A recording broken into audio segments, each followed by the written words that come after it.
संविधान दिनाच्या निमित्तानं आयोजित या कार्यक्रमामध्ये या शाळेचे प्राचार्य, कोऑर्डिनेटर, या ठिकाणी उपस्थित सर्व आदरणीय शिक्षकवृंद, प्रशासकीय कर्मचारीवृंद आणि या ठिकाणी अतिशय उत्साहानं ऐकण्यासाठी माझ्यासमोर बसलेले सर्व विद्यार्थी मित्र, आपण दररोज कोणता ना कोणता दिवस या ठिकाणी साजरा करत असतो. मग ते एन्व्हायरमेंटल डे असो, फादर्स डे असो, मदर्स डे असो, कदाचित 365 दिवस सुद्धा कमी पडतील की काय. म्हणजे एका दिवसाला 2-2 दिवस 2-2 डे साजरे करण्याची प्रथा आपल्याकडे येते की काय असं वाटतं. मात्र त्यातले काही महत्त्वाचे दिवस आहेत. त्यापैकी एक हा संविधान दिवस, ज्याला आपण कॉन्स्टिट्यूशन डे 26 नोव्हेंबरला या ठिकाणी साजरा करतो. आज आपण जे या ठिकाणी शिक्षण घेत आहोत, वैयक्तिक स्वातंत्र्य असेल, कायदा सुव्यवस्था असेल किंवा तत्सम अनेक गोष्टी ज्या की स्वातंत्र्याच्या माध्यमातून, या कॉन्स्टिट्यूशनच्या माध्यमातून आपल्याला या ठिकाणी प्राप्त होत असतात. डॉक्टर बाबासाहेब आंबेडकर ज्यांनी हे संविधान तयार करण्यासाठी 2 वर्ष 11 महिने आणि 18 दिवस सतत काम करून भारताचं संविधान या ठिकाणी तयार केलेलं आहे. हे संविधान तयार करत असताना त्याने एकूण 60 राष्ट्रांचे संविधान किंवा घटना, लॉज या ठिकाणी पाहिलेले आहेत, अभ्यास केलेले आहेत आणि त्यानंतर एक आयडियल अशा पद्धतीची घटना भारताला या ठिकाणी सुपूर्द केलेली आहे. 26 नोव्हेंबर 1949ला ही घटना भारतरत्न डॉक्टर बाबासाहेब आंबेडकर यांनी लिहून या ठिकाणी दिलेली आहे. या संविधानामध्ये एकूण 22 भाग आहेत, ज्यामध्ये 12 अनुसूची आणि 395 कलमे या घटनेमध्ये असलेले आपल्याला पाहायला मिळतात. खरं म्हणजे प्रत्येक व्यक्तीचा हक्क अबाधित ठेवण्यासाठी, त्याचबरोबर शासनाची कार्यकक्षेची चौकट ठरवण्यासाठी आणि कायदा आणि सुव्यवस्था राखण्यासाठी अशा पद्धतीच्या संविधानाची आपल्याला अत्यंत आवश्यकता असते. आणि भारत हा एकमेव मोठा लोकशाही राष्ट्र आहे, ज्या ठिकाणी या संविधानावरती भारतीय लोकशाही या ठिकाणी चालते. डॉक्टर बाबासाहेब आंबेडकर यांनी हे संविधान अतिशय चांगल्या पद्धतीनं या ठिकाणी तयार केलं. ज्या संविधानाचं जी साईज आहे ती 418 प्रस्तांची साईज आहे. म्हणजे एकूण 418 प्रस्तांमध्ये हे संविधान या ठिकाणी असलेलं आपल्याला पाहायला मिळतं. तर अशा पद्धतीचं संविधान, जे की भारतामध्ये कायदा आणि सुव्यवस्था आणि या ठिकाणी राहणाऱ्या नागरिकांना हक्क मिळवून देण्यासाठी या ठिकाणी कार्य करत असतात. आज आपण या कॉन्स्टिट्यूशन डेच्या निमित्तानं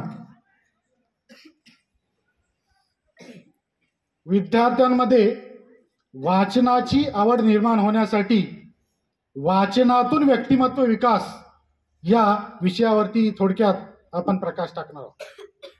खरं म्हणजे मानवाने हजारो वर्षाच्या प्रयत्नातून या ठिकाणी लेखन ही कला अवगत केली आणि लेखन आणि वाचन हे अनेक दिवसाच्या प्रयत्नातून माणसाला या ठिकाणी अवगत झालं आणि ती कला आज आपण कुठंतरी वाचन हे कमी होत चाललेलं आहे अशी सगळीकडे ओरड होत असलेली आपल्याला या ठिकाणी पाहायला मिळते. खरं म्हणजे ग्रंथ हे गुरु आहे असं या ठिकाणी आपण संबोधतो. मात्र हे गुरु केव्हा होऊ शकतात? जेव्हा या उपलब्ध ग्रंथामधलं वाचन जर आपण केलं तरच आपल्याला या गुरूंकडून ज्ञान या ठिकाणी घेता येतं. आपल्याकडं ग्रंथालयामध्ये कपाटामध्ये हजारो पुस्तकं आहेत, ज्याला आपण ग्रंथ हे गुरु म्हणतो. पण ही गुरूंची आणि शिष्याची परंपरा, गुरु आणि शिष्याची प्रक्रिया केव्हा पूर्ण होईल? जेव्हा की वाचनाची प्रक्रिया जर आपण पूर्ण केली तर निश्चित स्वरूपामध्ये आपल्याला या ठिकाणी या गुरुकडचं ज्ञान आपल्याला या ठिकाणी घेता येईल. खरं म्हणजे याच विद्यार्थ्यामध्ये उद्याचे लेखक, उद्याचे IAS ऑफिसर, उद्याचे पॉलिटिशियन, उद्याचे समाजसेवक आणि या राष्ट्राचे आधारस्तंभ असलेले आपल्याला पाहायला मिळतात. त्यामुळं या विद्यार्थ्यांना वाचनाची आवड, वाचनाची गोडी या ठिकाणी निर्माण व्हावी यासाठी मी थोडक्यात या निमित्तानं वाचनाचं महत्त्व काय आहे हे आपल्याला या ठिकाणी ठेवणार आहे. खरं म्हणजे नॅशनल एज्युकेशन पॉलिसी 2020, ज्याला आपण राष्ट्रीय शैक्षणिक धोरण म्हणतो, या राष्ट्रीय शैक्षणिक धोरणामध्ये खरं म्हणजे या राष्ट्रीय शैक्षणिक धोरणाचा उद्देश काय आहे की विद्यार्थ्यांमध्ये वैज्ञानिक दृष्टिकोन वाढवणे आणि 21व्या शतकाला आवश्यक असणारे जे कौशल्य आहेत ते कौशल्य विद्यार्थ्यांमध्ये विकसित करणे, हे राष्ट्रीय शैक्षणिक धोरणाचं मूळ हेतू असलेला आपल्याला या ठिकाणी पाहायला मिळतो.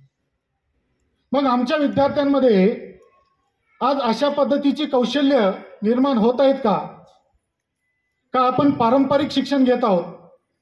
या सगळ्या गोष्टींची उहापोह होणं या ठिकाणी आवश्यक आहे. म्हणून राष्ट्रीय शैक्षणिक धोरणाबरोबरच UNESCO, United Nations Educational, Scientific and Cultural Organization जे आहे ते काय म्हणतं, 10 लाईफ स्किल युनेस्कोने या ठिकाणी सांगितलेले आहेत. त्यामध्ये या ठिकाणी प्रॉब्लेम सॉल्विंग स्किल असेल, डिसिजन मेकिंग स्किल असेल, क्रिएटिव्ह थिंकिंग स्किल असेल, क्रिटिकल थिंकिंग स्किल असेल, त्याचबरोबर self awareness, empathy, sympathy, interpersonal relationship skill आहे, गुड कम्युनिकेशन स्किल आहे, management of stress, management of emotions, अशा 10 एकूण स्किल युनेस्कोने या ठिकाणी सांगितलेले आहेत. अनुभव असा आहे त्या 10ही स्किल एकट्या रीडिंग स्किलमधून तुम्हाला ॲक्वायर करता येतात. म्हणून या ठिकाणी रीडिंग करणं, वाचन करणं हे अतिशय महत्त्वाचं आहे. तर वाचनाचे नेमके काय काय फायदे आहेत हे आपण या ठिकाणी पाहणार आहोत. त्यामध्ये वाचनामुळं शब्दसंग्रह वाढतो, ज्याला आपण वोकॅब्युलरी म्हणतो. हा शब्दसंग्रह जर विद्यार्थ्यामध्ये विकसित झाला, वाढला, तर वर्गात शिकवलेले, म्हणजे ज्या विद्यार्थ्याकडं शब्दसंग्रह मोठा आहे, जास्त आहे, त्याच विद्यार्थ्याला वर्गात शिकवलेलं जास्त समजतं, लवकर समजतं. अगदी त्याच पद्धतीनं या ठिकाणी तहलका मासिकानं एक मागे सर्वे केला होता. पार्लमेंट्रियन्स रीडिंग नावाचा एक सर्वे आहे. आणि या पार्लमेंट्रियन्स रीडिंग नावाच्या सर्वेमध्ये हे जे लोकसभेमध्ये काम करणारे सांसद आहेत, खासदार आहेत, त्यांचा हा सर्वे होता. आणि त्या सर्वेनुसार हे लोकप्रतिनिधी काय वाचतात, काय अभ्यास करतात, ज्या भागातून ते येतात त्या भागाचे प्रश्न त्यांना माहीत आहेत का, त्या ठिकाणची शैक्षणिक परिस्थिती कशा पद्धतीची आहे, त्या ठिकाणची सांस्कृतिक परिस्थिती कशी आहे, भौगोलिक भाग कशा पद्धतीचा आहे, या सगळ्या गोष्टीचा अभ्यास त्या खासदारांना आहे का, आणि ते संसदेमध्ये कशा पद्धतीनं प्रश्न मांडतात, यासाठी तहलका मासिकानं या ठिकाणी अशा पद्धतीचा एक सर्वे केला होता. आणि हा सर्वे पूर्ण झाल्यानंतर त्यांनी एक अंक प्रकाशित केला. ते अंक प्रकाशित झालेला अंक वाचल्यानंतर असं लक्षात येतं, अरे हे तर तेच प्रतिनिधी त्या ठिकाणी उभं राहून प्रश्न विचारतात ज्यांचं की रिडिंग हे चांगल्या पद्धतीचं आहे. म्हणजे ज्यांचं वाचन चांगलं आहे, ज्यांचा समाजाचा अभ्यास चांगला आहे, ज्यांचा त्या जॉग्राफिकल एरियाचा अभ्यास चांगला आहे, त्या ठिकाणच्या प्रश्नांची जाण आहे, त्याच लोकांना या ठिकाणी संसदेमध्ये प्रश्न या ठिकाणी उपस्थित करता येतात. आणि उत्कृष्ट संसदपटू म्हणून त्यांनाच या ठिकाणी सन्मान दिला जातो. म्हणून रीडिंग ही अतिशय महत्वाची आहे. वाचनामुळं खूप मोठ्या प्रमाणावर आपल्याकडं शब्दसंग्रह वाढत असतो. जगद्गुरु तुकाराम महाराज 350 वर्षापूर्वी आपल्याला सांगून गेले, आम्हा घरी धन शब्दाचीच रत्न. आम्हा घरी म्हणजे कोणाच्या घरी?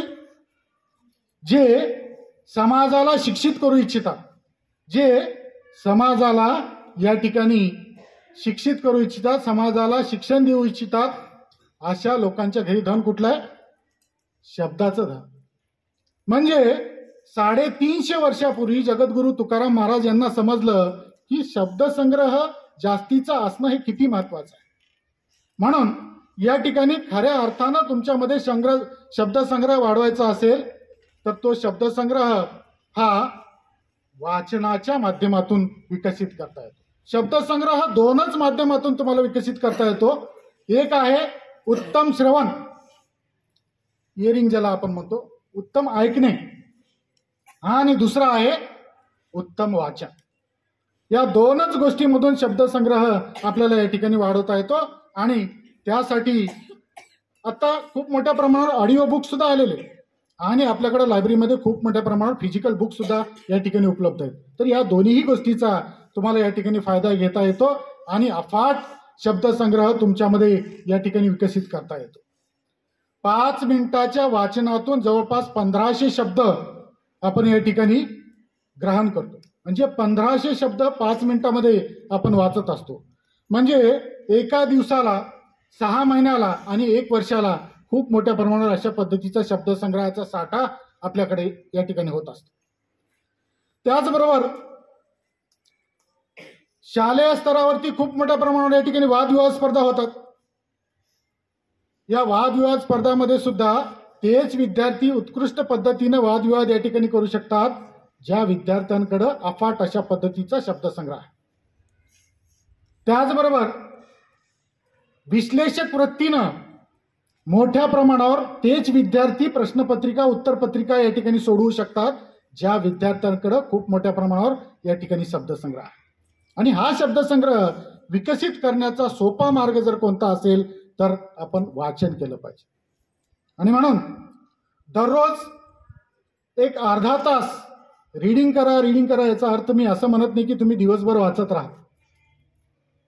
तुम्ही क्रमिक पुस्तकांचं तर वाचन करताच, पण क्रमिक पुस्तकांच्या व्यतिरिक्तचं जे वाचन आहे, ज्याच्यामध्ये सेल्फ हेल्प कॅटेगरीमध्ये खूप मोठ्या प्रमाणावर वाचन साहित्य उपलब्ध आहे. कथा असतील, कादंबरी असतील, नाटक असेल, प्रवास वर्णनं असतील किंवा तत्सम इतर प्रकारचं जे वाचन साहित्य आहे ते वाचन साहित्य या ठिकाणी आपण वाचलं पाहिजे. मी अनेक महाविद्यालयामध्ये, शाळांमध्ये या ठिकाणी जेव्हा रीडिंग कल्चरवरती बोलण्यासाठी जातो तेव्हा सुरुवातीच्या काळामध्ये लोक असं म्हणतात की अरे रीडिंगवरती एवढं काय बोलायचं, एवढं ऐकण्यासारखं काय, म्हणजे अंडर एस्टिमेट केलं जातं. खरं म्हणजे वाचन हे उद्देशपूर्ण आपण शिकलं पाहिजे आणि त्या माध्यमातून या ठिकाणी खूप मोठ्या प्रमाणात आपल्यामध्ये शब्दसंग्रह विकसित केला पाहिजे, हे मला या ठिकाणी सांगायचं. अगदी त्याच पद्धतीनं अकॅडमिक परफॉर्मन्स जर आपलं चांगलं करायचं असेल, मी हे फक्त विद्यार्थ्यांसाठीच सांगत नाही तर या ठिकाणी उपस्थित असलेले जे टीचर्स आहेत त्यांच्यासाठी सुद्धा या ठिकाणी हे मार्गदर्शन आहे. अकॅडमिक परफॉर्मन्स जे की आपल्याच विषयामध्ये ज्या नवनवीन गोष्टी चालू आहेत, प्रचलित गोष्टी चालू आहेत, ते पहिल्यांदा त्या टीचर्सला माहीत असणं गरजेचं असतं. आणि टीचर समजा नवीन आणि प्रचलित गोष्टी माहीत करून घेत नसतील तर ते विद्यार्थ्यांपर्यंत पर्क्युलेट होणार नाही. त्यासाठी विविध प्रकारचे जर्नल्स असतील, मॅगझिन्स असतील, त्याचबरोबर न्यूज असतील, या विविध माध्यमातून अशा पद्धतीची प्रचलित माहिती या ठिकाणी शिक्षकांनी सुद्धा आपल्यामध्ये विकसित केली पाहिजे, जेणेकरून आपल्या विद्यार्थ्यांना खूप मोठ्या प्रमाणावर या ठिकाणी अशा पद्धतीची माहिती देता येते. खरं म्हणजे शब्दसंग्रहाचं जर एवढंच महत्त्व असेल तर आजचा विद्यार्थी 21व्या शतकातला असं म्हणेल, व एवढंच जर महत्त्व असेल तर आम्ही शब्दसंग्रह या ठिकाणी एक 2, 4, 5 हजाराचे ॲमेझॉनवरून डिमांड करू किंवा डीमार्टमधून विकत घेऊ किंवा बिग बाजारमधून विकत घेऊ. चालते असं? शब्दसंग्रह हा विकत मिळतो? नाही चालत. शब्द हे तुम्हाला या ठिकाणी स्वतःहून विकसित करायला लागतात आणि ते ऐकण्याच्या माध्यमातून आणि वाचनाच्या माध्यमातूनच तुम्हाला शब्दसंग्रह या ठिकाणी विकसित करता येतात. त्याचबरोबर वाचनामुळे मनावरचा ताण या ठिकाणी कमी होतो. स्ट्रेस ज्याला आपण म्हणतो, आज आपण पाहतो की प्रत्येक व्यक्तीला, म्हणजे प्रत्येक व्यक्तीला म्हणण्यापेक्षा आज एकही व्यक्ती असा नाही ज्याला स्ट्रेस नाही. मग ते एज्युकेशनचा असेल, मग ते आर्थिक असेल, ते सामाजिक असेल किंवा अन्य सोशल मीडियाचं सुद्धा स्ट्रेस या ठिकाणी असू शकतो. आज आपण पाहतो की एखादी पोस्ट आपण करतो आणि समजा त्याला लाईक येत नसतील, त्याला कमेंट येत नसतील, तर आपण उगीच विचलित या ठिकाणी होत असतो. मग अशा पद्धतीची विवंचना, त्याचबरोबर जे स्ट्रेस आहे ते खऱ्या अर्थानं स्ट्रेस कमी करण्याचं या ठिकाणी वाचनाच्या माध्यमातून अशा पद्धतीचं स्ट्रेस आपल्याला या ठिकाणी कमी करता येतो, तणाव या ठिकाणी कमी करता येतो. संशोधन असं सांगतं 6 मिनिटाच्या वाचनातून 68% तणाव कमी होतो. 68% ज्याला आपण म्हणतो. म्हणजे डीप रिडिंग जर तुम्ही केली, जर तुम्ही एनग्रॉस झालात, जर त्या लेखकाच्या विचाराशी परिस्थितीशी एकरूप जर झालात, तर निश्चित स्वरूपामध्ये या ठिकाणी 6 मिनिटाच्या वाचनातून 68% तणाव आपला या ठिकाणी कमी करतात. म्हणजे खऱ्या अर्थानं जर तणाव कमी करायचा असेल, बऱ्याच जणाला निद्रानाशाची सुद्धा समस्या या ठिकाणी उद्भवते. झोप येत नाही, झोपेच्या गोळ्या घ्याव्या लागतात. मग काय करायचं? वाचन करायचं. मित्र, खऱ्या अर्थानं जर तुम्हाला अशा पद्धतीचा तणाव कमी करायचा असेल तर या ठिकाणी वाचन केलं पाहिजे आणि या वाचनातून तुम्हाला या ठिकाणी ज्ञान खूप मोठ्या प्रमाणात प्राप्त होत असतं. या शाळेचे मिशन आणि विजन जर आपण पाहिलं तर आपल्याला या ठिकाणी असं लक्षात येतं की खरं म्हणजे या मॅनेजमेंटचं कौतुक करायला पाहिजे की ट्रायबल एरियामध्ये खरं म्हणजे खूप मोठ्या विकसित अशा पद्धतीच्या शहरांमधून अशा पद्धतीची शाळा स्थापन करता आली असती, मात्र या मॅनेजमेंटनं या ठिकाणी ट्रायबल एरिया निवडला, ज्या ठिकाणी खऱ्या अर्थानं या विद्यार्थ्यांना एज्युकेशन, क्वालिटी एज्युकेशन देण्याची या ठिकाणी आवश्यकता आहे आणि तशा पद्धतीचं इन्स्टिट्यूट या ठिकाणी ओपन केलं आणि क्वालिटीचं एज्युकेशन या ठिकाणी देण्याचा ते प्रयत्न करतात. CBSE पॅटर्न आहे. या शाळेमध्ये छान प्रकारची लायब्ररी आहे. त्याचबरोबर या ठिकाणचा क्वालिफाईड स्टाफ आहे, हो का नाही? आणि या माध्यमातून गुणवत्तापूर्ण शिक्षण देण्याचं कार्य या ठिकाणी या शाळेकडून केलं जातं. या ठिकाणी वाचनामुळे या ठिकाणी सृजनशीलता वाढते, ज्याला आपण क्रिएटिव्हिटी म्हणतो. खरं म्हणजे क्रिएटिव्हिटी आज खूप मोठ्या प्रमाणावरती या ठिकाणी MBA सारख्या कोर्सेसमधून या ठिकाणी शिकवली जाते. How to develop a creativity. जर सृजनशीलता तुमच्यामध्ये वाढवायचं असेल तर या ठिकाणी वाचन केलं पाहिजे. प्रत्येक पुस्तक 1-1 इंच तुम्हाला या ठिकाणी क्रिएटिव्हिटीकडे घेऊन जातं. पुस्तकामधून नवनवीन ज्ञान आपल्याला मिळतं आणि या ज्ञानाच्या आधारावरती तुमच्यामधले सृजनशीलता या ठिकाणी वाढत असते. त्याचबरोबर या ठिकाणी पार्श्वभूमित्वक ज्ञान ज्याला आपण म्हणतो, बॅकग्राऊंड नॉलेज. आज कुठल्याही परीक्षेसाठी जर अपियर व्हायचं असेल किंवा कुठल्याही नोकरीसाठी अपियर व्हायचं असेल तर तुम्हाला या ठिकाणी स्पर्धा परीक्षेच्या माध्यमातून पुढे जावं लागतं. आणि ही स्पर्धा परीक्षा द्यायचं असेल तर आपलं बॅकग्राऊंड नॉलेज हे चांगलं असणं गरजेचं आहे. आणि त्यासाठी या ठिकाणी वाचन केलं पाहिजे. विविधांगी वाचन या ठिकाणी मोठ्या प्रमाणावर विविध पुस्तकांच्या माध्यमातून जर तुम्ही केलात तर निश्चित स्वरूपामध्ये अशा पद्धतीचं ज्ञान या ठिकाणी तुमच्यामध्ये वाढतं.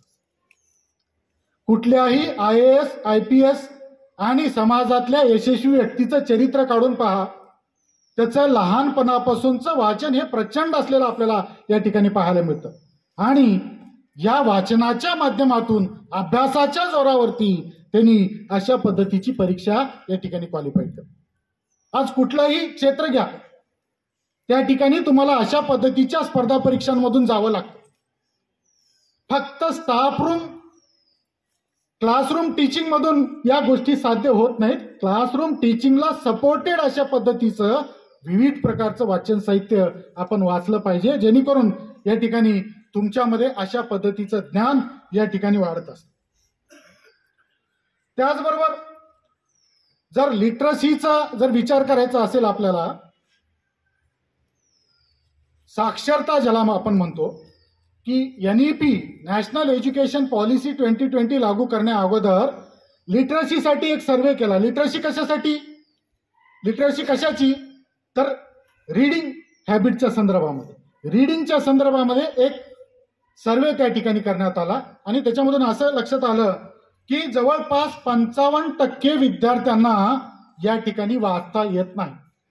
हे गुगलवरती असरच्या रिपोर्टमध्ये आहे, 21-22च्या रिपोर्टमध्ये तुम्ही त्या ठिकाणी पाहू शकता. Annual status of education report जर त्याच्यामध्ये जर आपण पाहिलं तर अशा पद्धतीचे धक्कादायक आकडे समोर आपल्याला आलेले या ठिकाणी दिसून येतात. म्हणजे जर आमच्या विद्यार्थ्याला वाचता येत नसेल, वाचलेलं समजत नसेल, तर मग आमचा विद्यार्थी केला काय? लहानपणापासून या ठिकाणी खरं म्हणजे मी बऱ्याच ठिकाणी या ठिकाणी पाहिलेलं आहे, शिक्षक म्हणतात तू मार्कावर कॉन्सन्ट्रेशन कर, पालक म्हणतात तू शाळा दररोज कर आणि ट्युशन पण त्या ठिकाणी कर, आणि घरी गेल्यानंतर सुद्धा खूप मोठ्या प्रमाणावर या ठिकाणी वाचन साहित्य आपल्याकडे नसतं. म्हणजे या विद्यार्थ्याला शाळेतही वाचता येत नाही, शाळा संपल्यानंतरही वाचता येत नाही, मग आमचा विद्यार्थी वाचणार कधी? खूप मोठ्या प्रमाणावर या ठिकाणी शाळांमधून मध्यान्ह भोजन या ठिकाणी दिलं जातं, मात्र आमच्या विद्यार्थ्यांचं मध्यान्ह वाचन कधी होणार? हे वाचतच नाही. आणि या विद्यार्थ्यांना वाचता करण्यासाठी या ठिकाणी प्रयत्न आपण केले पाहिजे आणि तशा पद्धतीचं वाचन साहित्य आपण खूप मोठ्या प्रमाणात या ठिकाणी उपलब्ध करून दिलं पाहिजे. खरं म्हणजे आजचे विद्यार्थी हे उद्याचे या देशाचे नागरिक आहेत, अधिकारी आहेत, त्याचबरोबर उद्याचे या ठिकाणी राजकीय व्यक्तीही सुद्धा असलेले आपल्याला पाहायला मिळतात. त्यामुळं या ठिकाणी या विद्यार्थ्यांना खूप मोठ्या प्रमाणावर या ठिकाणी कथा, कादंबऱ्या, नाटक, प्रवासवर्णन यासारखं वाचन साहित्य आपण वाचायला दिलं पाहिजे. वाचन विद्यार्थ्याच्या बुद्धिमत्तेला या ठिकाणी खूप मोठ्या प्रमाणावर चालना देतं. गुगल स्कॉलर जर आपण पाहिलं तर गुगल स्कॉलरच्या वेब पेजवरती एक वाक्य दिलेलं आहे, stand on the shoulders of giants. म्हणजे काय? गुगल या ठिकाणी एक क्षमता देतं जी की समाजामधले हुशार आणि बुद्धिवादी लोक आहेत त्यांच्या खांद्यावर उभं राहून पुढं पाहण्याची क्षमता कोण देतं? गुगल देतं. आणि या गुगलमधलं तर नॉलेज कुठून आलं? या गुगलमधलं नॉलेज तर या ठिकाणी लायब्ररीमधूनच कन्वर्ट केलेलं आहे आणि ते या ठिकाणी मोठ्या प्रमाणावर या गुगलवरती ठेवलेलं आहे. मित्रो, खऱ्या अर्थानं तुमच्या बुद्धिमत्तेला जर चालना द्यायची असेल तर निश्चित स्वरूपामध्ये अशा पद्धतीचं वाचन आपण केलं पाहिजे, जेणेकरून आपली बुद्धी तल्लख होईल. खरं म्हणजे आपण शरीर पिळदार होण्यासाठी व्यायाम करतो, मात्र बुद्धी तल्लख होण्यासाठी या ठिकाणी वाचनाची प्रत्येकाला आवश्यकता असते. आणि हे वाचन जर केला तुम्ही तर निश्चित स्वरूपामध्ये तुमची बुद्धी या ठिकाणी तल्लख होत असते आणि त्यामुळं वाचन आपण नेहमी करत राहिलं पाहिजे. वाचनाने विद्यार्थ्यामध्ये या ठिकाणी विश्लेषक वृत्ती या ठिकाणी तयार होते, वाढ होते त्याच्यामध्ये. त्यामध्ये कॉमिक्स, गूढ कथा असतील, रहस्य कथा असतील, विज्ञान कथा असतील, ऐतिहासिक कथा असतील, तर यासारखं वाचन साहित्य या विद्यार्थ्यांमध्ये अशा पद्धतीचे कौशल्य या ठिकाणी विकसित करत असतात. आणि त्यामुळं विद्यार्थ्यांना अशा पद्धतीचं वाचन साहित्य आपल्या शाळेतून, आपल्या ग्रंथालयातून, आपल्या घरातून या ठिकाणी उपलब्ध करून दिलं पाहिजे, जेणेकरून त्या विद्यार्थ्यांना सहज हे वाचन साहित्य या ठिकाणी हाताला मिळालं पाहिजे. खरं म्हणजे अशा पद्धतीचं वाचन साहित्य उपलब्ध न राहणं म्हणजे वाचनीय उपासमार आहे असं आपल्याला या ठिकाणी म्हणता येईल. जर घरी समजा अशा पद्धतीचं वाचन साहित्य उपलब्ध नाही, मी बऱ्याच ठिकाणी या ठिकाणी जातो, मोठमोठे लोक घरं बांधतात, 52 इंची LED TV असते, मात्र साधं 50 आणि 100 रुपयाचं एखादं साधं पुस्तक तिकडे घरात राहत नाही. खरं म्हणजे पालकांनी सुद्धा या ठिकाणी या गोष्टीचा सगळा विचार केला पाहिजे, जेणेकरून आपल्या विद्यार्थ्याच्या हातामध्ये अशा पद्धतीचं वाचन साहित्य सहजरित्या जर पडलं तर तो विद्यार्थी या ठिकाणी अशा पद्धतीच्या गोष्टी वाचेल आणि त्याच्यामध्ये या ठिकाणी ज्ञान विकसित होत राहील. वाचनामुळे या ठिकाणी स्मरणशक्तीची वाढ होते. वाचनामुळे या ठिकाणी एकाग्रता वाढते. आज पाहतो आपण एकाग्रता जी आहे ती खूप मोठ्या प्रमाणावर कमी होत चाललेली आहे. वाचनामुळं आपण एखादी समजा कादंबरी, एखादी कथा जर आपण घेतली तर हे वाचत असताना आपण त्या लेखकाच्या विचाराशी एवढे एकरूप होतो की केव्हा आपल्या डोळ्यातून अश्रू निघतात आणि केव्हा खदखदून आपण हसतो हे या ठिकाणी लक्षात येतं. म्हणजे आपण त्या लेखकाच्या विचाराशी पूर्णपणे एकरूप झालेलो आहोत आणि पूर्ण कॉन्सन्ट्रेशन आपलं त्या ठिकाणी आलेलं आहे. म्हणजे अशा पद्धतीचं कॉन्सन्ट्रेशन हे वाचनामधून आपल्याला विकसित करता येतं. आज आपण पाहतो की प्रत्येक व्यक्ती सोशल मीडियाच्या माध्यमातून हा विचलित झालेला आपल्याला पाहायला मिळतो. आपण जर गुगलवरती गेलो आणि एक वेब पेज ओपन केलो तर तिकडे जवळपास 15 वेगळ्या प्रकारच्या साईट्स ओपन होतात आणि त्याच्यामधली समजा एक जर आपण त्याला क्लिक केलं तर पुन्हा 15 वेब पेज पुन्हा ओपन होतात. आणि अशा पद्धतीनं आपले तास 2 तास कधी निघून जातात हे आपल्याला लक्षात येत नाही, कारण अशा पद्धतीच्या हायपरलिंक त्याच्यामध्ये दिलेल्या असतात, ज्या हायपरलिंकच्या माध्यमातून आपण वेगवेगळ्या साईटवरती त्या ठिकाणी जात असतो आणि ॲक्च्युअल आपल्याला काय शोधायचं होतं हे आपण विसरून जातो आणि खूप मोठ्या प्रमाणावर वेळ आपला त्या ठिकाणी वाया जातो. याचा अर्थ तंत्रज्ञान वापरायचा नाही असं मी मुळीच म्हणत नाही. तंत्रज्ञानाचा तर वापर आपण केलाच पाहिजे, मात्र तंत्रज्ञानाच्या वापरासोबत आपण वाचन सुद्धा या ठिकाणी केलं पाहिजे. पहा, समजा आपल्याला एखादी सर्दी झाली, ताप आली तर आपण काय करतो? डॉक्टरकडे जातो, प्रिस्क्रिप्शन लिहून घेतो आणि त्यानंतर तशा पद्धतीच्या प्रिस्क्रिप्शननुसार आपण गोळ्या औषध घेऊन मग आपण घेतो. आपण असं करतो का? गुगलवरती गेलं, मला सर्दी झाली, ताप झाली, कुठल्या गोळ्या घ्यायच्या हे टाकलं आणि त्यांनी जे रिकमेंड केले त्या गोळ्या घेतल्या आणि आपण घेतल्या, असं होईल कधी? नाही. आपल्याला त्या तंत्रज्ञानावर विश्वास. आपण काय करतो? डॉक्टरकडेच जातो.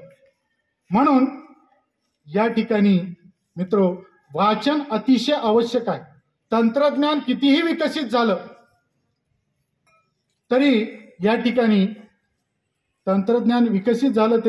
या ठिकाणी अशा पद्धतीच्या गोष्टी आपण घेतल्या पाहिजेत ज्यामधून आपल्याला ज्ञान मिळत असतं. ह्युमन इंटेलिजन्सला खूप महत्व आहे. शेवटी मानवाने तर हे तंत्रज्ञान या ठिकाणी तयार केले. केरळामध्ये या ठिकाणी एक आर्टिफिशियल इंटेलिजन्स वरती एक टीचर त्या ठिकाणी तयार केलंय. आर्टिफिशियल इंटेलिजन्सचं त्याचं नाव ईसा काहीतरी आहे, मी आत्ताच या ठिकाणी पाहिलो. आणि ती काय करते, जर अशा पद्धतीचे टीचर्स प्रत्येक शाळेने अपॉइंट केले तर आमच्या टीचरचे जॉब राहतील का? राहणार नाही. मात्र या ईसाला ऑर्डर दिल्याशिवाय ती कुठल्याही गोष्टी या ठिकाणी करत नाही. म्हणजे तंत्रज्ञान कितीही विकसित झालं तर तुमच्या सरांनी शिकवलेलं आणि तुमच्या मॅडमनी शिकवलेलं जेवढं तुम्हाला समजतं तेवढं तंत्रज्ञानाच्या माध्यमातून शिकवलेलं या ठिकाणी समजत नाही. म्हणून ह्युमन इंटेलिजन्सला या ठिकाणी कुठलीच तोड नाही. त्यासाठी या ठिकाणी खूप मोठ्या प्रमाणावर आपण या ज्या तयार झालेल्या गोष्टी आहेत, ज्या की कुणीतरी अनुभवलेल्या आहेत, कुणीतरी अभ्यासलेल्या आहेत आणि त्या कुठेतरी लिहून ठेवण्याचा प्रयत्न केलेला आहे, त्या पुस्तकाच्या माध्यमातून असो, एन्सायक्लोपीडियाच्या माध्यमातून असो, त्याचबरोबर मॅन्युस्क्रिप्टच्या माध्यमातून असो किंवा तत्सम इतर वाचन साहित्याच्या माध्यमातून अशा पद्धतीच्या गोष्टी लिहून ठेवण्याचा प्रयत्न केला आणि त्या आपण या ठिकाणी वाचत राहिल्या पाहिजे, जेणेकरून आपल्यामध्ये असलेलं ज्ञान या ठिकाणी वाढत जातं. खरं म्हणजे याच गोष्टीवरती काही सायकोलॉजिस्ट आणि मेडिकल सायंटिस्टने एक सर्वे केला होता, ADD नावाचा, अटेन्शन डेफिसिट डिसऑर्डर. आज मोबाईलवरती आपण पाहतो की विचलित होण्याचं प्रमाण हे खूप मोठ्या प्रमाणात वाढलेलं आहे. अटेन्शन डेफिसिट म्हणजे विचलित होत चाललेलं होतं आपण. त्याचबरोबर अटेन्शन डेफिसिट हायपर डिसऑर्डर म्हणजे एखादी गोष्ट, समजा आपण गुगलवरती एखादी गोष्ट शोधायला लागलो आणि त्या ठिकाणी नेट थोडंसं कमी आहे आणि थोडा वेळ लागते ब्राउज व्हायला, तर आपण काय म्हणतो, लगेच आपलं उत्स्फूर्त प्रक्रिया, अरे काय बकवास नेटवर्क आहे. म्हणजे एवढे सुद्धा संयम आपल्याकडे या ठिकाणी असलेला पाहायला मिळत नाही. मग त्यासाठी अशा पद्धतीचा संयम आपल्याला ठेवणं गरजेचं आहे आणि हे वाचनाच्या माध्यमातून आपल्याला या ठिकाणी विकसित करता येतं. प्रत्येक व्यक्ती, एक सर्वेनुसार एका मोबाईल स्क्रीनवरती 10 सेकंद असतो. 10 सेकंदामधून आमच्या विद्यार्थ्यांचं वाचन आणि भरण पोषण या ठिकाणी होऊ शकत, म्हणजे त्याचं बोट आपोआपच या ठिकाणी पुढं जातं. तर डार्विनचा सिद्धांत जसाच्या तसा जर सिद्ध झाला तर पुढची पिढी अशाच पद्धतीने जन्मती की काय, असं या ठिकाणी शंका व्यक्त होते. वाचनामुळे विद्यार्थ्याचा दृष्टिकोन हा विकसित होत असतो आणि त्यासाठी जे पॉझिटिव्ह ॲटिट्यूड आहे, सकारात्मक दृष्टिकोन जो आहे, तो सकारात्मक दृष्टिकोन विद्यार्थ्याचा जर वाढला तर निश्चित स्वरूपामध्ये विद्यार्थी भविष्यामध्ये चांगल्या पद्धतीनं या ठिकाणी त्यांचा करिअर या ठिकाणी घडवू शकतो. आणि त्यामुळं विद्यार्थ्यामध्ये अशा पद्धतीचे सकारात्मकता वाढवण्यासाठी विविध प्रकारचं वाचन साहित्य आपण वाचलं पाहिजे, ज्याच्यामध्ये यू कॅन विन, शिव खेरासारखे जे लेखक आहेत त्या लेखकांची पुस्तकं आपण वाचली पाहिजेत. शिव खेरा त्यांच्या पुस्तकामध्ये असं म्हणतात, winners doesn't do different thing, they do things are differently.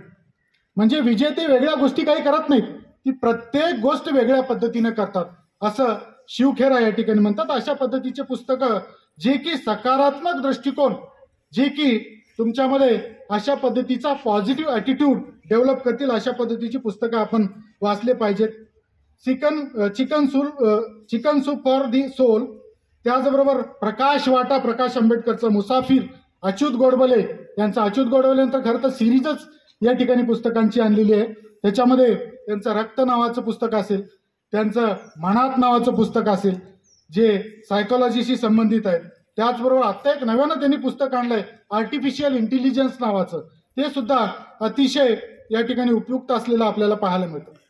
वाचनामुळं सहानुभूतीची वृत्ती या ठिकाणी विद्यार्थ्यामध्ये, दयाळूपणाची भावना विद्यार्थ्यामध्ये या ठिकाणी विकसित होते. द हंगर नावाचं पुस्तक आहे अल्मा कास्ताचं, तर ते अतिशय चांगल्या पद्धतीचं आहे. भूक काय असते, भूक मानवाला काय काय करायला होते, यासारख्या गोष्टी त्या ठिकाणी त्यांनी खूप चांगल्या पद्धतीनं या ठिकाणी सांगितलेल्या आहेत. वेदना, दुःख, त्याचबरोबर यातना, विवंचना, खरं म्हणजे हे कुणाच्याच वाट्याला येऊ नये. मात्र कुणाच्या वाट्याला येऊ नये याचा अर्थ असा नाही की आपण ते जाणून घेऊ नये. हे पुस्तकाच्या माध्यमातून अशा पद्धतीच्या विवंचना, यातना, दुःख, दारिद्र्य यासारख्या गोष्टी आपण जाणून घेतल्या पाहिजेत, जेणेकरून आपल्यामध्ये अशा पद्धतीची भावना, सहानुभूतीची, दयाळूपणाची भावना या ठिकाणी विकसित होते. आणि म्हणून यासारख्या गोष्टी ज्यांच्या कुणाच्या वाट्याला या गोष्टी आलेल्या आहेत त्यांनी त्या गोष्टी सगळ्या लिहून ठेवलेल्या आहेत. पूर्ण आयुष्य जे त्यांनी त्या ठिकाणी घातलं, त्या आयुष्याचा पूर्ण सार त्यांनी पुस्तकामध्ये लिहून ठेवलेला आहे. तर अशा पद्धतीची पुस्तकं आपण काही तासामधून ते ज्ञान आपल्याला या ठिकाणी मिळवू शकतो आणि त्या पद्धतीनं आपलं या ठिकाणी त्याचबरोबर या ठिकाणी या विद्यार्थ्यांना कारण म्हणजे उन्हामध्ये यांना त्रास होत आहे. थोडक्यात मी आटोपत घेतो.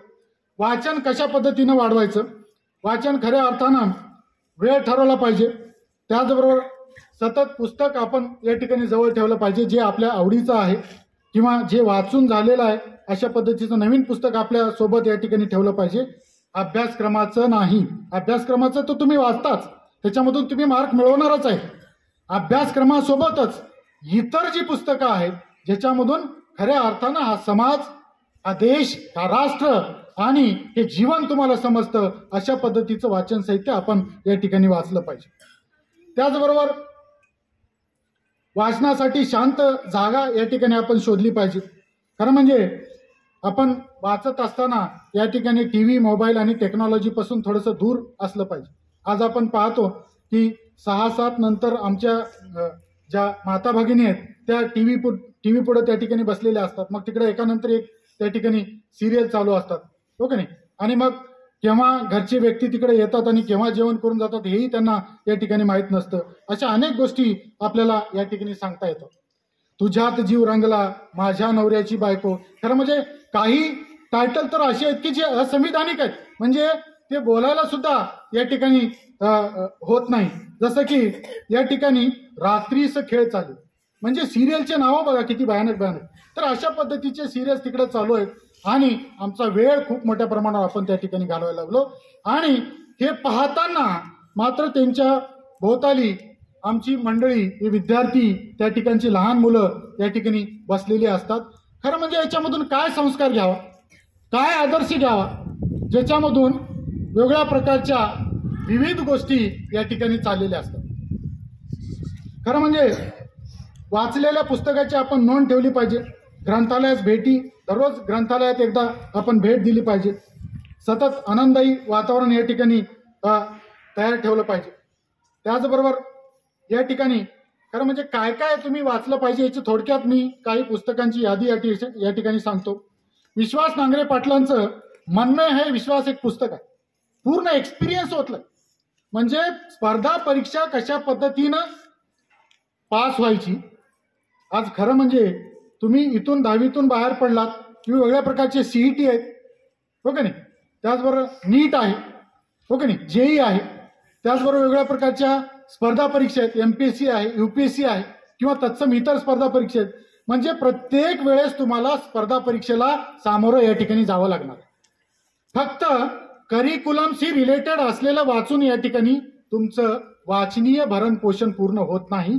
त्यासाठी इतर वाचन साहित्य आपण वाचलं पाहिजे, जेणेकरून या सगळ्या गोष्टी तुम्हाला पाहता येतात. मन में है विश्वास, कर दे हर मैदान फतेह नावाचं एक पुस्तक आहे. म्हणजे स्पर्धा परीक्षा कशा पद्धतीनं क्वालिफाय व्हायची आणि स्पर्धा परीक्षा क्वालिफाय झाल्यानंतर जेव्हा आपण नोकरीत लागू तेव्हा या राष्ट्राचं आपण काहीतरी देणं लागतो. आणि नोकरीत लागल्यानंतर कशा पद्धतीनं प्रामाणिकपणे आपण काम करू यासारख्या गोष्टी विश्वास नांगरे पाटलांनी आपला पूर्ण अनुभव त्याच्यामध्ये ओतून लिहून ठेवलेले. तर हे आपण वाचलं पाहिजे. त्याचबरोबर निरंजन घाटे, वाचत सुटलो त्याची गोष्ट, खूप मस्त आहे. वैज्ञानिक ग्रंथ आहे, त्याचे 100पेक्षा जास्त वैज्ञानिक ग्रंथ आहेत आणि 5000पेक्षा जास्त वैज्ञानिक लेख त्यांनी लिहिलेले आहेत. कृष्णकुमार NCERTचे माजी डायरेक्टर आहेत ते, त्यांनी पढना जरा सोचना नावाचं एक पुस्तक लिहिलं आहे. त्यांनी पण खूप या ठिकाणी या वाचनावरती माहिती दिलेली आहे. डॉक्टर APJ अब्दुल कलाम, ज्यांचा जन्मदिवस आपण वाचन प्रेरणा दिन म्हणून या ठिकाणी साजरा करतो 15 ऑक्टोबरला, हो का नाही. जे या ठिकाणी त्यांनी India 2020, Wings of Fire, Ignited Mind सारखे पुस्तकं या ठिकाणी लिहिली. आणि त्या पुस्तकामधून खऱ्या अर्थानं त्यांनी ते कशा पद्धतीनं या ठिकाणी त्यांचा अभ्यास चालू ठेवले. म्हणजे लहानपणापासूनचं त्यांचं जे चरित्र आहे ते चरित्र विंग्स ऑफ फायर मध्ये आपल्याला पाहायला मिळतं. म्हणजे त्यांचं लहानपणापासूनचं वाचन हे प्रचंड असलेलं आपल्याला पाहायला मिळतं. आणि ते या ठिकाणी खूप मोठ्या प्रमाणात एक राष्ट्राचे राष्ट्रपती म्हणून, भारताचे राष्ट्रपती म्हणून त्यांनी या ठिकाणी त्या राष्ट्रपती पदापर्यंत ते या ठिकाणी गेले. भारतासाठी अनेक नवीन संशोधनं त्यांनी या ठिकाणी केली. तर अशा पद्धतीचं बुक्स त्यांनी या ठिकाणी लिहिले. अनिल अवचट असतील, सुधा मूर्ती असतील, सुधा मूर्तीचे खूप छान पुस्तक आहेत आणि हे सुधा मूर्तीचे पुस्तक आपण वाचले पाहिजे. व्हॉइस अँड अदरवाईज, डॉलर बहू, महाश्वेता, त्याचबरोबर वीणा गवणकरचं एक होता कारवर, शिवराज गोरलेचं मजेत जगावं कसं, अच्युत गोडबोलेचं मनात रक्त अर्थात आर्टिफिशियल इंटेलिजन्स, त्यांची या ठिकाणी मुसाफिर नावाचं त्यांचं चरित्र, त्याचबरोबर रॉबिन शर्मा, त्याचबरोबर जयंत नारळीकरचं वामन परत न आला, किरण बेदीचं yes I dare, Steve Jobs, Mark Zuckerberg, Abraham Lincoln, लोक माझे सांगाती, शरद पवार यांचं या ठिकाणी चरित्र, आर आबाचं आठवणीतले आबा. तर अशा प्रकारचे अनेक पुस्तकं आपल्याला या ठिकाणी सांगता येतील. अगदी त्याच पद्धतीनं जे लहान वयोगटातली मुलं आहेत त्यांच्यासाठी या ठिकाणी रॉबर्टचे काही पुस्तकं आहेत, पंचतंत्र असतील, कॉमिक्स असतील, रिची रिची असेल, त्याचबरोबर सकाळ NIEचे काही हे आहेत, न्यूजपेपर इन एज्युकेशन, हे आपण पाहिले पाहिजे. फेमस 5 सिरीज आहे, रस्किन बॉन्ड आहे, सुधा मूर्ती आहे, हॅरी पॉटर आहे. तर वेगवेगळ्या प्रकारचे मॅगझिन्स आहेत, त्याच्यामध्ये मॅजिक पॉट आहे, tell me Y, national geographic kids आणि रॉबिन एज यासारख्या विविध प्रकारच्या पुस्तकामधून आपल्याला विद्यार्थ्यांमध्ये अशा पद्धतीचं वाचन सवय या ठिकाणी विकसित करता येतं. कारण म्हणजे आज वाचनामध्ये खूप मोठ्या प्रमाणात उथळपणा आलेला आहे, त्याच्यामध्ये जायचं नाही. आज काही मोबाईल कंपन्यांचे काही दिवसापूर्वी काही धोरणं होती, आजही ती असलेली आपल्याला पाहायला मिळतात. म्हणजे मोफतमध्ये अशा पद्धतीचं इंटरनेट देऊन टाकायचं आणि त्यांना सवय लावायची. म्हणजे आज आपल्या प्रत्येक व्यक्तीला 2 GB खुराक असलेला आपल्याला पाहायला मिळतो. म्हणजे हा 2 GB संपल्याशिवाय आमचा विद्यार्थी या ठिकाणी झोपतच नाही. तर अशा पद्धतीचं त्याच्यामुळे काय होईल, इन्फॉर्मेशन ओबिसिटी सारखे प्रकार या ठिकाणी आपल्याला पाहायला मिळतात. या माध्यमातून सखोल वाचन या ठिकाणी होत नाही. खऱ्या अर्थाने हे स्किमिंग आहे, वरवरचे वाचन ज्याला आपण म्हणतो. खरं म्हणजे आजचा विद्यार्थी जो आहे तो ते एक फ्रेज वापरतो TLDR नावाची, too long did not read, TOO. म्हणजे समजा एक 10 पेजेसचे नोट्स आपण दिले तर विद्यार्थ्यांना म्हणलं हे वाचून ये, तर तो म्हणतो अरे एवढे 10 पेज कधी वाचणार. म्हणजे एवढा सुद्धा संयम आमच्या विद्यार्थ्याकडे, एवढं सुद्धा वाचनाचं हे नाही. मात्र पोद्दार या ज्ञानज्योती पोद्दार स्कूलचे विद्यार्थी हे चांगले, ते खूप चांगल्या पद्धतीनं अभ्यास या ठिकाणी करतात, हे मला या ठिकाणी पाहिल्यानंतर लक्षात आलं. आणि या विद्यार्थ्यांमध्ये अशा पद्धतीचा वैज्ञानिक दृष्टिकोन विकसित करण्यासाठी अशा पद्धतीचं वाचन साहित्य आपण सतत विद्यार्थ्यांना या ठिकाणी दिलं पाहिजे. या समारोप प्रसंगी मी एवढंच म्हणन की या मॅनेजमेंटनं, या ठिकाणच्या प्राचार्यांनी आणि या ठिकाणचे जे ग्रंथपाल आहेत सतीश पांचाळ, त्यांनी मला या ठिकाणी बोलवलं. या शाळेचे, प्राचार्याचे, या मॅनेजमेंटचे सगळ्यांचे या ठिकाणी आभार मानतो. आणि जाता जाता एवढंच सांगतो की या ज्ञानज्योती पोद्दार स्कूलचे जे विद्यार्थी आहेत ते अनेक बाबतीमध्ये या ठिकाणी वेगळे असलेले आपल्याला पाहायला मिळतात. येत्या काही काळामध्ये हे विद्यार्थी मोस्ट रेड स्टुडंट म्हणून आणखीन एक वेगळ्या पद्धतीनं विकसित होतील एवढी अपेक्षा व्यक्त करतो आणि थांबतो. जय हिंद, जय महाराष्ट्र.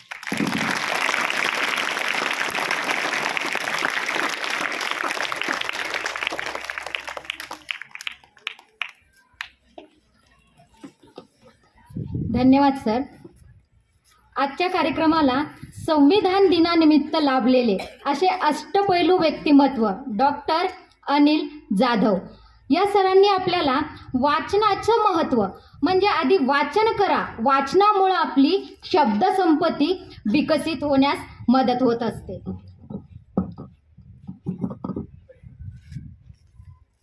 वाचन केल्यामुळं शब्दसंपत्तीचा विकास होतो आणि शब्दसंपत्तीचा विकास झाला तर आपलं व्यक्तिमत्व सुधारतं.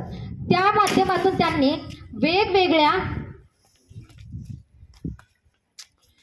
वेगवेगळ्या गोष्टी आपल्या समोर सादर केल्या. त्यांनी आपल्याला वाचनाचे फायदे सांगितले. त्यानंतर संत तुकारामांनी जो आपल्याला संदेश दिला तो सुद्धा त्यांनी सांगितला. वेगवेगळ्या लेखकांची त्यांनी आपल्याला माहिती दिलेली आहे. वर्तमानपत्र, मासिके हे तुम्ही वाचत जा. त्यानंतर संशोधन सांगतात असे की 6 मिनिटाच्या वाचनातून 68% तणाव आपला कमी होत असतो. संशोधनाच्या माध्यमातून त्यांनी आपल्या पुढे ही गोष्ट मांडली की 6 मिनिटाचं जर आपण वाचन केलं तर 68 मिनिटाचा तणाव आपला कमी होतो. दिवसभर तुम्ही शाळेमधून वाचन करून शिकून जाता, थकता, पण त्या थकव्याला आपल्याला पूर्ण विराम देण्यासाठी घरी गेल्याच्या नंतरही आपण काही काळ तुम्ही वाचन करा. त्यामुळं आपला तणाव कमी होतो आणि तणाव कमी झाल्यामुळं आपल्यामध्ये उत्स्फूर्तता, परत अभ्यास करण्याची चिकाटी, परत अभ्यास करण्याची जिद्द तेवत असते. त्यानंतर सरांनी या शाळेबद्दल बोलले की या मॅनेजमेंटनी, येथील सर्व मॅनेजमेंट जेवढे आहेत त्यांनी या डोंगराळ भागामध्ये ही शाळा स्थापन केली, ही शाळा निर्मिती केली, कारण येथील विद्यार्थ्यांना सुद्धा त्या प्रकारे सोयी सुविधा दिल्या पाहिजेत आणि त्या देण्यातही आल्या. सरांनी ही सुद्धा माहिती अतिशय चांगल्या प्रकारे सांगितली आणि त्यानंतर सांगितलं की गुणवत्तापूर्ण शिक्षण. गुणवत्तापूर्ण शिक्षण म्हणजे काय? मानवाचा सर्वांगीण विकास, जसं की व्यक्तिमत्व, त्याच्यानंतर बोधात्मक, भावात्मक, क्रियात्मक. क्रियात्मक विकासामुळे काय होतं? जेव्हा आपला बोधात्मक होणार, भावात्मक होणार आणि त्यानंतरची स्टेप म्हणजे क्रियात्मक विकास. क्रियात्मक विकासासाठी त्यांनी MBBSचं, डॉक्टरांचं सर्वात चांगलं उदाहरण दिलं. स्पर्धा परीक्षेची तयारी कशा प्रकारे करायची, त्यावरती कोणकोणती पुस्तकं वाचायची, याचं सुद्धा सरांनी चांगल्या प्रकारे आम्हाला इथे मार्गदर्शन केलेलं आहे. आणि या ज्ञानाची, या 1 तासाच्या, या 50 मिनिटाच्या ज्ञानाची आम्ही पुटपुंजी आमच्या जन्मभराच्या आयुष्यामध्ये सर आम्ही बाळगून ठेवू आणि असंच आम्ही आमच्या विद्यार्थ्यांना सुद्धा प्रोत्साहन देऊ. असंच आमचे विद्यार्थी वाचतील आणि आम्ही शिक्षक सुद्धा तुमच्या मार्गदर्शनातून वाचनप्रिय बनू सर. आजच्या कार्यक्रमाला लाभलेले डॉक्टर अनिल जाधव सर आणि यांना उपस्थित करणारे आमच्या शाळेचे प्राचार्य श्री बिनीश नायर सर यांच्या मार्गदर्शनाने श्री पांचाळ सरांनी हा कार्यक्रम चांगल्या प्रकारे आखला गेला. आणि त्यानंतर जेवढे आमचे शिक्षक वृंद आहेत, आमचे कोऑर्डिनेटर्स आहेत, त्यांनी आम्हाला चांगल्या प्रकारे मार्गदर्शन केलं आणि हा कार्यक्रम इथे साजरा झाला. तसंच आमचे जे सहाय्यक कर्मचारी आहेत, यांनी सुद्धा या कार्यक्रमासाठी खूप मदत केलेली आहे. त्यांचे सुद्धा मी सर्वांच्या वतीने आभार मानते. सर, खरंच तुम्ही चांगल्या प्रकारे आम्हाला ज्ञान दिलं, 2 शब्द शिकवलात आणि आम्हाला आणि आमच्या विद्यार्थ्यांना, त्याच्यासाठी सर आमच्या शाळेच्या वतीने मी तुमची आभारी आहे सर. धन्यवाद sir.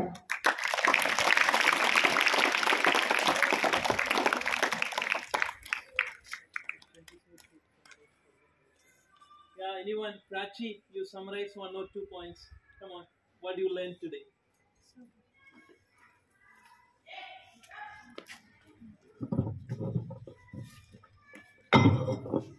Just 2 or 3 points because we have to wrap it up. Hurry up. प्रथमतः खूप धन्यवाद सर. तुम्ही जे सांगितलं ते आम्ही खूप छान प्रकारे श्रवण केलं श्रोते म्हणून आणि तुम्ही आम्हाला खूप छान प्रेरणा दिलीत वाचन करण्यासाठी. आणि जसं एक लाईन आहे की घेणाऱ्याने घेत जावे, देणाऱ्याने देत जावे, घेणाऱ्याने घेता घेता देणाऱ्याचे हात घ्यावे. तसे आम्ही तुमच्याकडून खूप छान शिकलो आणि आम्ही वाचन करण्याचा प्रयत्न करू, जास्तीत जास्त वाचन करू. धन्यवाद सर.